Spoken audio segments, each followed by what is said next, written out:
It's quiet up in Scotland at the minute.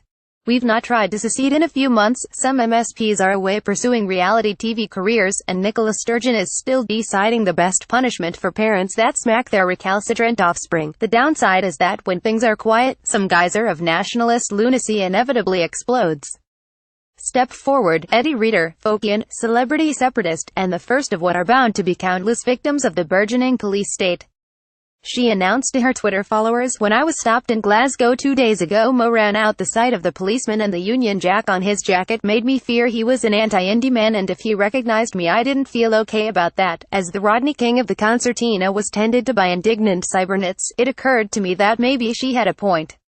What was a police Scotland officer doing wearing a Union flag? Helpy, the National, the Breitbart to Nicola Sturgeon's Donald Trump, which has been running a name-and-shame campaign to rid Scotland of Union flags, had the answer.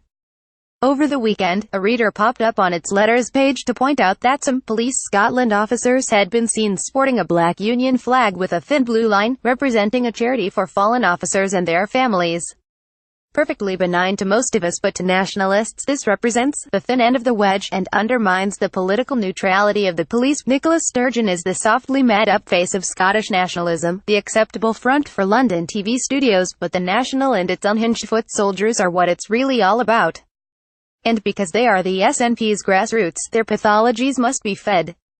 The Scottish government is pressing ahead with plans to annex the British Transport Police into Police Scotland, despite the objections of officers and unions.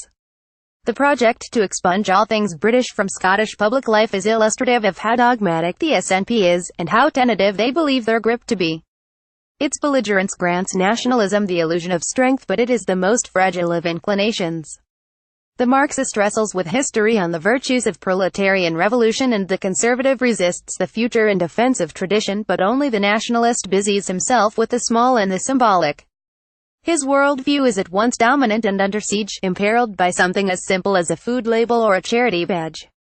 The SNP is in government at Holyrood, the third party at Westminster, dominant in local government, and still its supporters are angry and afraid.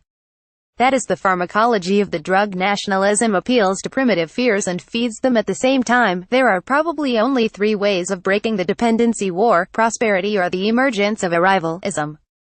Happily, war is off the cards. Unhappily, prosperity is too. Outrage politics, however, is a growth industry, and a new product hits the market almost every day. Scottish nationalists fear that an unexpectedly popular Jeremy Corbyn could establish itself as the brand leader among enough Scots to hamstring the SNP and hinder progress to a second referendum on independence. Nothing underscores this more than the reception doled out to new Scottish Labour leader Richard Leonard. Robin McAlpine, an intellectual giant in a nation of small thinkers, wrote a broadside against Leonard's weakness as Scottish Labour leader. This performance review seemed somewhat premature, coming as it did before Leonard had been a week in the job and after his solid debut at First Minister's Questions. But Yorkshire-born Leonard had also told a radio interviewer that he would support England over Scotland in a football fixture. McAlpine muttered that the Scottish Labour leader was cheering on Scotland's old enemy, and added, darkly, that a US politician doing the same would need an enhanced security detail. What is it about Richard Leonard's cradle-to-grave socialism that so offends this cradle-to-grave establishment fixture? Well, just that it's socialism and not the faux progressive insularism of independence. Since the opening of Holyrood, and, in particular, the arrival in government of the SNP, Civic Scotland has been fixated by the necessity of expanding its scope. Devolution is the socialism of the Scottish middle class, redistributing power is more mutually consensual than redistributing wealth.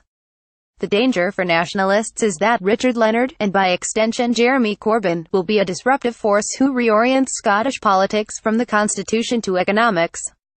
Until now, the SNP's success has been built on convincing low-income Scots that they have more in common with a barrister in Bearsden than a bar worker in Burnley. If Leonard can revive the idea of solidarity across the UK, the impetus for independence will grow weaker still. This is why McAlpine, foregoing a dog whistle in favour of a plain old whistle, pronounces that Leonard sees Scotland as a second-order nation to the UK, and will prompt voters to think, the guy doesn't even back Scotland over England on the football field now.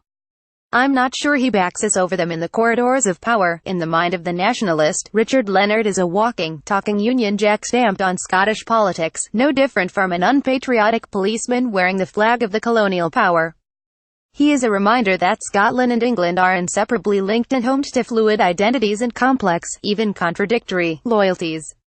That Scots would vote for a Yorkshireman or buy Brit-branded strawberries from Sainsbury's is insignificant to most of us, but to nationalists it is a fearful omen.